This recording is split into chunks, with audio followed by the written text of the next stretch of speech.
There's a story with Rabbi Josh Gordon's father, Oliver Shemot Gordon, many years ago. He was a rabbi in Newark, and there was a Jewish family that was looking for a shidduch for their daughter. Finally got them to go into the Rebbe for Yechidus, and the Rebbe said to them, they had a store. So the Rebbe said to them, if you close your store on Shabbos, I give you a bracha, your daughter should get engaged. He said, it's impossible. Well, they didn't close on Shabbos. Then in 68 were the riots in Newark, and the store was burned down, so they were closed on Shabbos, and right after that the daughter got engaged. So he's saying, the stores are closed on Shabbos. So, I think it was in Brownsville or whatever, or in Crown Heights, there was a store that was always open on Shabbos. And Rabbi Chodakov, whenever he walked from his house to 770, on Shabbos would just walk by the store, stop, look into the store, say good Shabbos, and he kept walking. And it bothered this guy. Finally he said to him, "Did you stop doing that already?" He said, "No." Anyway, he kept stopping by the store, saying good. Eventually the guy his neshama got awakened, and he closed the store on Shabbos. So sometimes people don't want to do it on their own. Hashem says, okay, you don't want to do it on your own, I'll do it for you. Okay, let's go. Torah 98.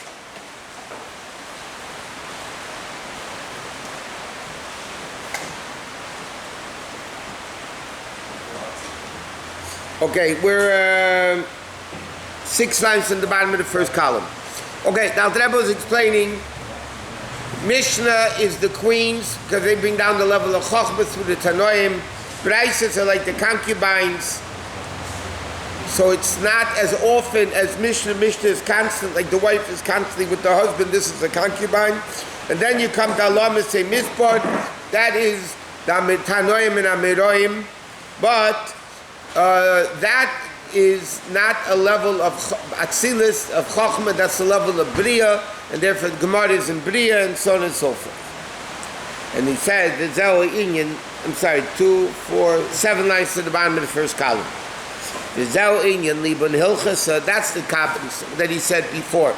About, literally means whitening the halacha or refining the halacha. Shetzarech lalab in halachas, you have to refine the halachas. Laham shebeteichen chachmi lo chakim lebechachmi yediyah. And then you to bring into the halacha the chachma v'Hashem chachmasa yizbarich, which is in it the level of elokus. Okay, now it goes into the the parentheses goes into the middle of the next page. But Al Rebbe is saying like this: you need, and this is another very practical Liban Hilchasa. Refining the halacha to bring chokhmah into this bria, which is the level of the Gemara, is the point of bringing chokhmah. Now, how do you bring chokhmah into the halacha? And this is the uniqueness of the earlier generations of Tanoim and Amiroim. Learning halacha means not what I want God to say. What does Hashem really want me to do? In other words, when Tanoim and Amiroim of the Gemara argued, there was no ego involved. Or I have to be right. It doesn't matter, and I'll make you crazy until I'll prove myself to be right. Tanoim and Amiroim, their issue was to refine the halacha. What exactly does Hashem really want? Is it kosher or not kosher? Is it allowed or not allowed? There's no I have to be right and you have to be wrong or something like that. The same thing you have even today. I mean, people ask halacha. They call up a shayla to the rabbi, yeah? Am I allowed to do something? There's 2 approaches. One approach is, which is the wrong approach, I want to do it. Show me that the book says I could do it. Show me. Yeah, I know. That's the wrong approach. because it has nothing to do with God, it has nothing to do with Torah. I want to do it, okay? I want you to tell me, show me somehow, stretch it, that it's okay to do. The proper way of asking a halachic question is, even though I have a different, I really want to do it, but I'm asking the question, what does God really want me to do? Does he want me to do it, or doesn't he want me to do it? That's the proper way. That's called, and that's bringing chokhmah, bittul, into the halacha. If the halacha is all about what I want, no, then it's all about me. It's not about Hashem. It's not bittul. It's not chokhmah. He said, libun hilchas, refining the halacha actually means, in a very practical way today. Libun hilchas, that the Rebbe says, if he is bringing chokhmah, the level of atzilus, into the halacha means, I want to do what Hashem wants me to do, not what I want to do. And tell me what Hashem wants. Yeah or no? This I went to it from Binyamin Klein, Oliver Shalom. One of the Rebbe's secretaries, he said, when somebody asks the Rebbe a question, should I do it or shouldn't I do it? Yeah? And a lot of times people write the pros and the cons, and he said, why are you writing pros and cons to the Rebbe? The Rebbe knows the pros and cons better than you. Ask the Rebbe a question, should I do it or shouldn't I do it? You don't think the Rebbe knows the pros and the cons. You want to tell the Rebbe why the pros and the cons, and other to influence the Rebbe. Oh, it's a good reason what he's saying. Let me say what he wants. No. The question is, should I do it or shouldn't I do it? Yes or no? He knows the pros and the cons. He's going to see anyway what Hashem wants you to do. If Hashem wants you to do, it's not relevant to pros and the cons. The pros and the cons could be told me. I'll give you a million reasons why you should be allowed to do something, but that's the wrong attitude. The attitude is, what does Hashem want me to do? The Rebbe will tell you what Hashem wants you to do. What are you acting a China guest to waste his time reading your reasoning for everything? That's the way it goes. And that's Liban Hilchos, bringing bittul into the halacha. Okay, so he says now, middle of the next page. So the Alter Rebbe asked the question, why does it say, why are the Jews recounted with the names again? So he says, there Eilish Shmeis v'Shmeis Mamish. Al derech Masha Kos v'Yas David Shem, David HaMelech made a name, meaning Upish b'Zei HaKodesh, the Ovid Shmo Kadisha. The David HaMelech v'Yas David Shem means, not Shem, Shem means a name. David HaMelech made a name. What does it mean? What do you mean? He made a name of Hashem, meaning him shebechinas gili shem havaya lamata. What's the ultimate name of Hashem? Yud Kei Vav Kei. He brought down the level of Yud Kei Vav Kei. Lahamshich ein tzav chachmi lo Yud shel shem havaya, v'hei shel shem adibot le'elam asiyah. What did David? Like the Rebbe explains in the Gersa Kodesh, there's a simon called Vayas David Shem. David HaMelech brought down the level of bittul into the world. So it is the names of the Yidden. Shebnei Yisrael mamshich and ve'etzim mechinas gilui shemes el yonim lamata. Shmeis b'nei Yisrael, meaning the Yidden brought down the name of Hashem, the revelation of Hashem, into the world, like it says, l'takon l'roza d'shmei, to fix and purify, tikkun, fix the name of the secret of the name, and that's what we say. Okay? But you have to skip like 10, 15 lines in the parentheses. But this, that the pasuk says, these are the names of the Eden going into Mitzrayim, meaning, what is the Torah teaching us?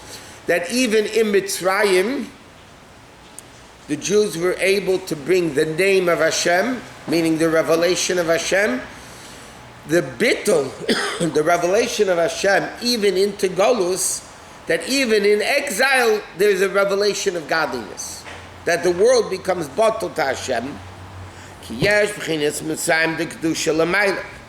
is a level of Mitzrayim in heaven. Everything that exists in the world down here has its Kedusha counterpart. The Gemara says there's a Beis HaMikdash down here, there's a Beis HaMikdash L'mayla. There's a Mitzrayim down here, there's a Mitzrayim in Kedusha. The problem is, like there's a Lavan down here, Lavan up there, like we learned, Libun Hilchasa, by the way, the highest revelations. There's a Lavan up there. There's a Mitzrayim up there. Now, what does Mitzrayim of holiness mean? Down here, Mitzrayim is corruption and evil. Mitzrayim of Kedusha means the boundaries and limitations of Kedusha. Mitzrayim is Beitzar, boundaries. So there is the boundaries of Kedusha.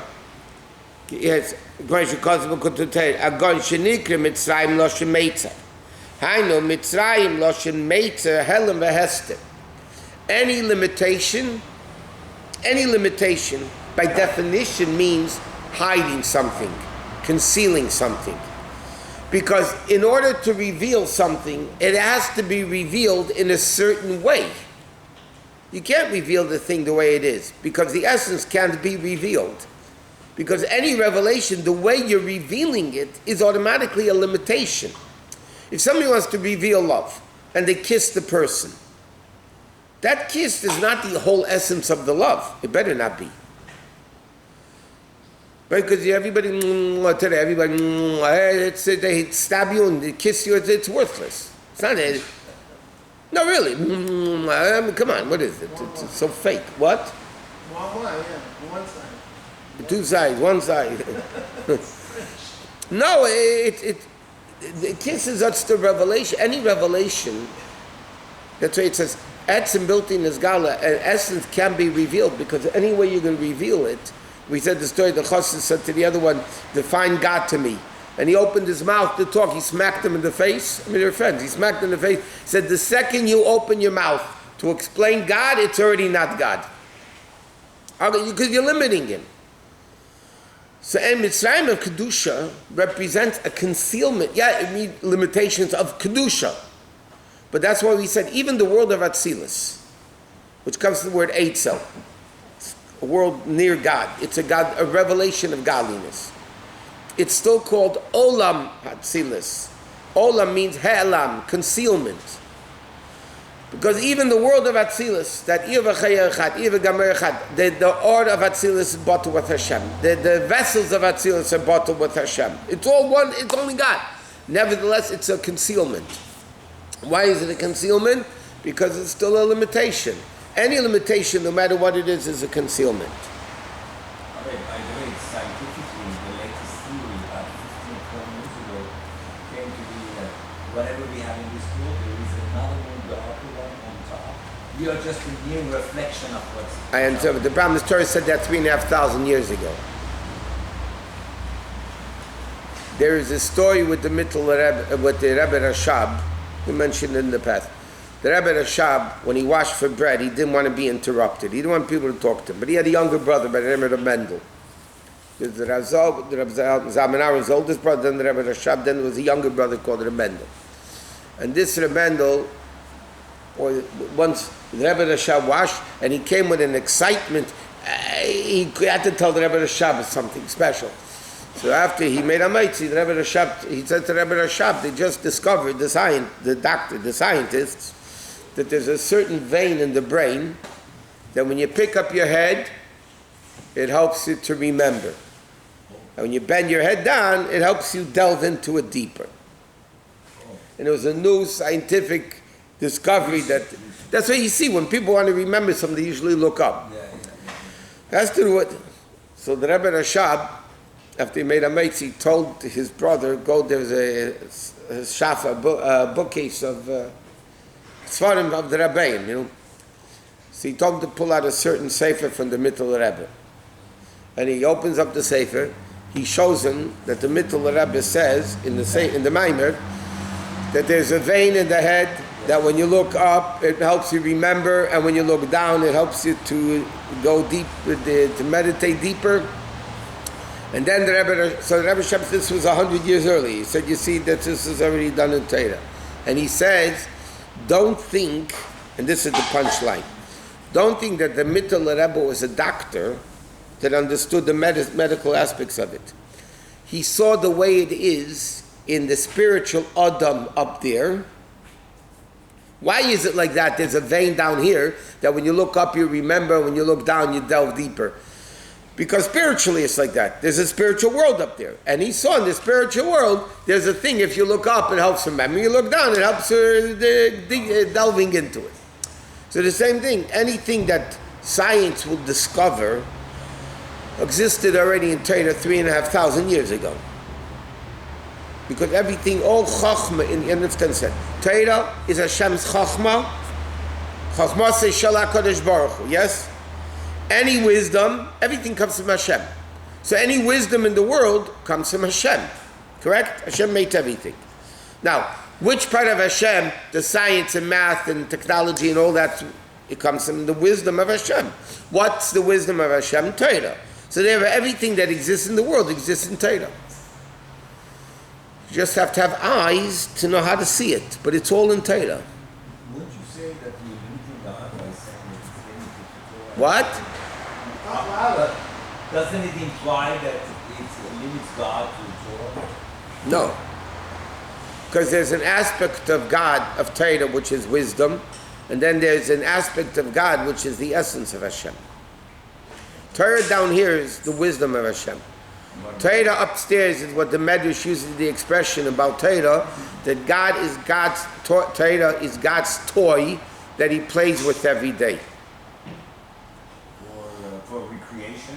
Yeah, recreational. God is bored. He plays with the Torah. Not with Legos. No, what it means is there's a level of Torah which is wisdom, and then there's a level of Torah enjoyment, which is tainug, which is infinitely greater than wisdom. Okay? When you enjoy something, you can't explain physically why. Correct. Let's say you enjoy a certain food. Why do you like it? Other people don't like it. Why do you like it? You can't explain logically why you like it. Right. So there's a level higher than seichel, and that's Torah. Okay, anyway. It says in the pasuk, in the time of Golus, it says we don't see the miracles, and the Gemara explains it doesn't mean there are no miracles going on in Golus. We just don't see them.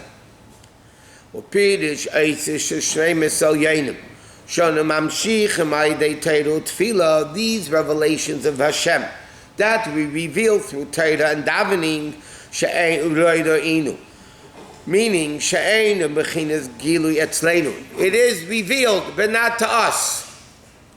You have money, you said many times, the money goes direct deposit into the bank. You don't have to be aware of it. That doesn't mean you don't have it. Just because you don't know about it doesn't mean you don't have it. I'm glad to know that. And the level Mokum Tzara Ma'alum Master. That's the land of Eretz Yisrael. Mitzrayim. Eretz Yisrael is called Eretz Teva or the Chava, a good, broad land, the opposite of Mitzrayim. Meaning, just like down here, Mitzrayim means boundary limitations. Eretz Teva or the Chava, broad, means it's unlimited. Eretz Yisrael represents an unlimited revelation of godliness. Mitzrayim represents a concealment of godliness. In the spiritual realms, there's a Mitzrayim a limitation of Kedusha, and there's Eretz Yisrael, which is a revelation of Kedusha. The role of a Jew is to bring down that revelation of godliness into Golus. Even though we don't see it, we don't see it. Say no leira inu. In fact, that's what the Medrash says in the pasuk.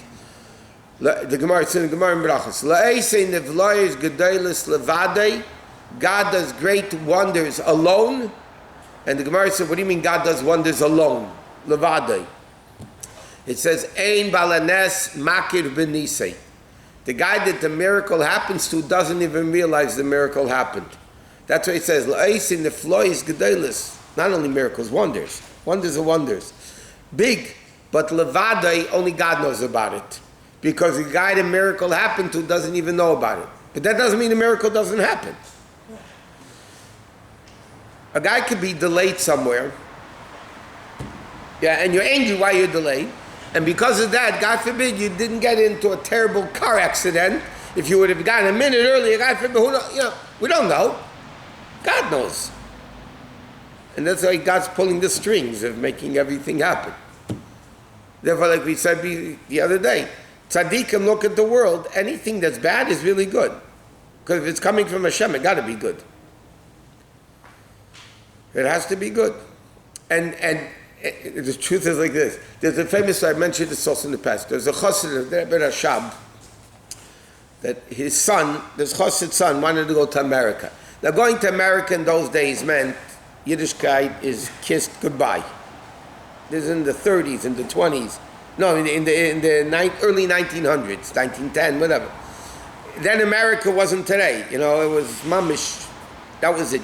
They knew, people, when kids went to America, the family actually sat shiva, because they knew it was over. And this chassid wanted permission for his son to go to America. The Rebbe Rashab said no. No. Anyway, the kid went anyway. And the boat that he went to didn't fly, right? They went by boat. The boat drowned. The boat sunk. So later, the chassid came to the Rebbe Rashab, and he said, obviously you knew he shouldn't go. So why didn't you tell me though? Why didn't you tell him that you were going to die from it? So the Rebbe Rashab said to him, I didn't know that. I just knew he shouldn't go. Somebody once asked the Rebbe, you answer questions, medical, should life and death situation, should he do surgery? Should not? Doctors are screaming, you have to do it, and the Rebbe says no. They asked the Rebbe, like, how? You didn't see the patient, you didn't see the child, you never physically sort of, how do you know? So the Rebbe, this is what they say. The Rebbe said, I have a feeling. If somebody asks me a question, I have a feeling what the thing is. So he said to the Rebbe, how do you get such a feeling? Like, the Rebbe basically, in nice words, said, that's my business, not yours.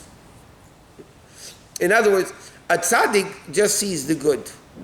Can't explain it. Listen, even Elisha, you know, in the famous story when he resurrected the dead, the Haftarah Vayera, Elisha resurrected the dead. He said to him, Hashem held me many. Hashem hid it from me. Just because a Navi has Nevuah, just because a tzaddik has Ruach HaKodesh, doesn't mean everything is revealed to him.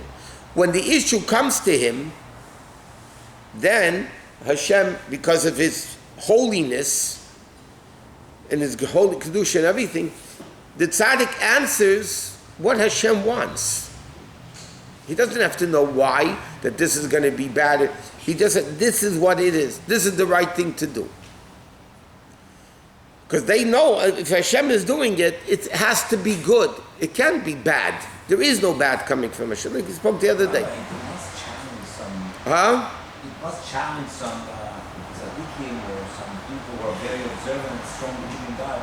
In the face of calamity, they're tormented. We are all tested, and the bottom line is some people pass the test, and some people. How do people act on tragedy? Some people fall apart, and some people use it as a building stone, right? Stepping stone to go to a higher level. I don't know if somebody that musters the courage or the resolve not to be shattered to pieces